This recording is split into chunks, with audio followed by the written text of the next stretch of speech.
This is kind of long overdue.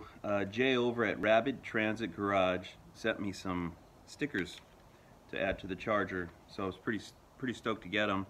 I can't remember now if they came just before duct tape drags or just after duct tape drags. Whatever it was like right on the cusp, and I didn't get a chance to get them on the car, unfortunately. But and you know, duct tape drags was several weeks ago, and here I am, still haven't done it. I'm really behind on everything. So anyway, I wanted to say thanks to Jay. Let me get there's another sticker in here. Get it out to show you guys. So if you get a chance, go check out Rapid Transit Garage and see if you like their content, and you know, like, sub, share if you do.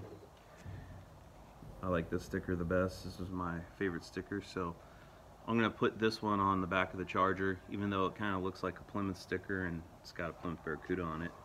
I was also gonna add, ta-da, the Tucson dragway sticker we got from the duct tape drag, so it's kind of cool, even though the car didn't actually go down the track or anything.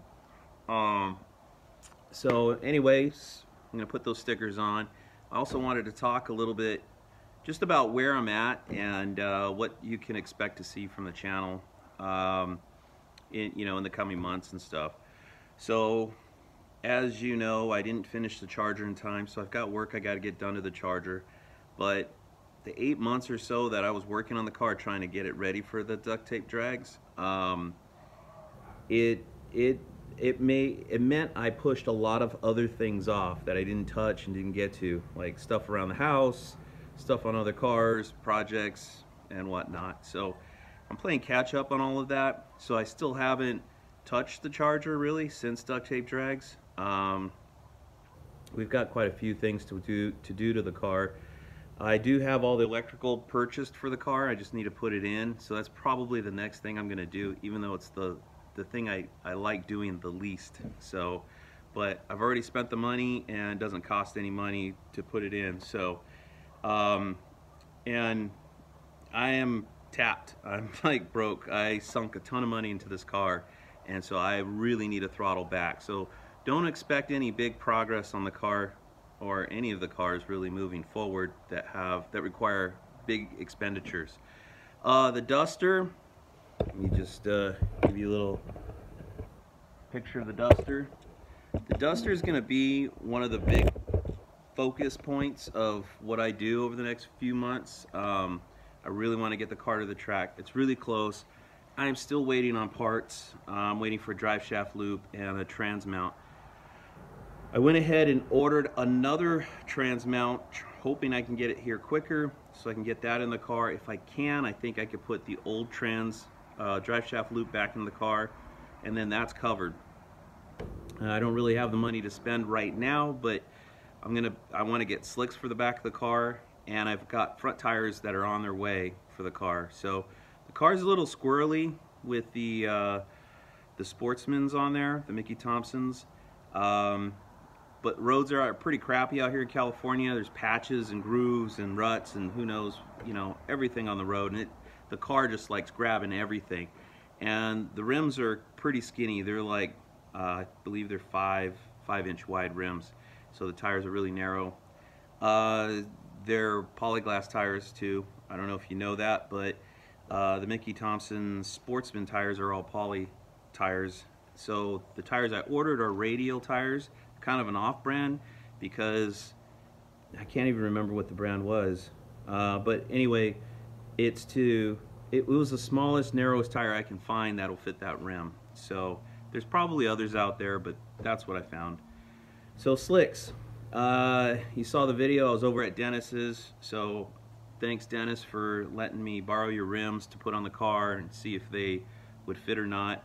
And then he loaned me his buddy Hank's rims, who's got that yellow Ford back on the Duster. I wanted to put, ideally I would put a 10-inch rim on the car with a 6-inch offset. Unfortunately, they do not make a 6-inch offset. It's only 4.5 and 5.5. So if I go to a 10-inch rim, it's going to be exactly like Dennis's rim, the black rims you saw. So it's going to be 1 inch out and 1 inch in from my 8-inch rims I have now.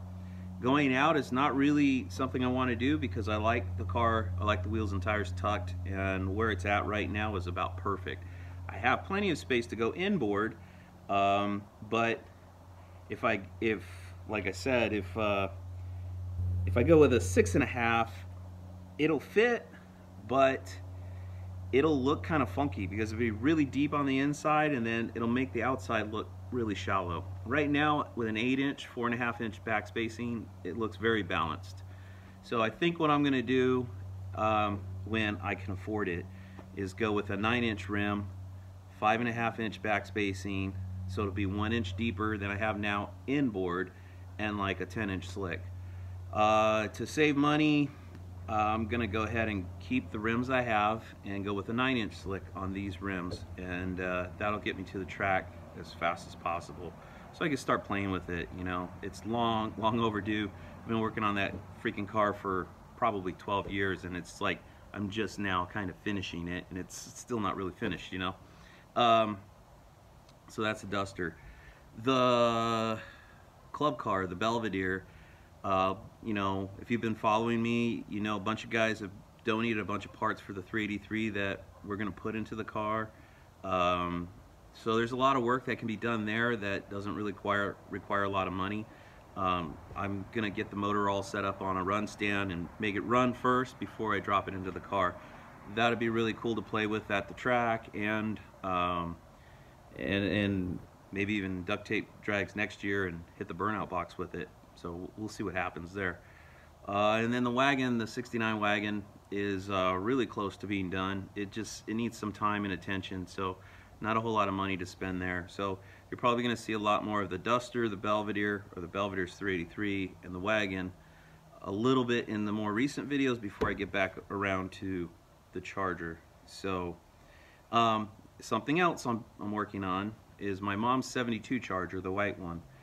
I've got a bunch of parts purchased for that car on the front suspension, so it doesn't really cost any money to work on that as well. So I'm going to be putting those parts that I've already purchased on the car. I will tell you, I've already been filming and I've already ran into an issue, and yeah, it's kind of a bummer, but those videos will be rolling out within the next week or so, and you can see where that's at, and hopefully, you know, avoid the disaster I ran into. So anyway, so back to the stickers. We're gonna put these stickers on the car, and I think we'll conclude the video there. If I think of something else, maybe I'll pop back in and, you know, say what's ever on my mind and move on. All right, guys. I did think of something else. I wanted to say, so Rabbit Transit sent me those stickers, right? That's Jay over at Rabbit Transit. I forgot to mention that I had the pleasure of meeting Jason, who's Jay's buddy, which I think we can go ahead and call them both Rabbit Transit Garage, since he's in a few of his videos and stuff. So at any rate, it was a pleasure meeting you, Jason. We had a good time at Duct Tape Drags.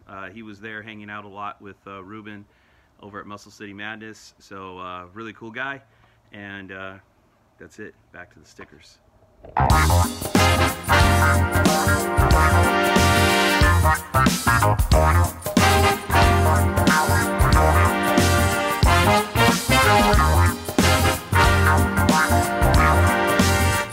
got my 2-song driveway for Duct Tape Drags.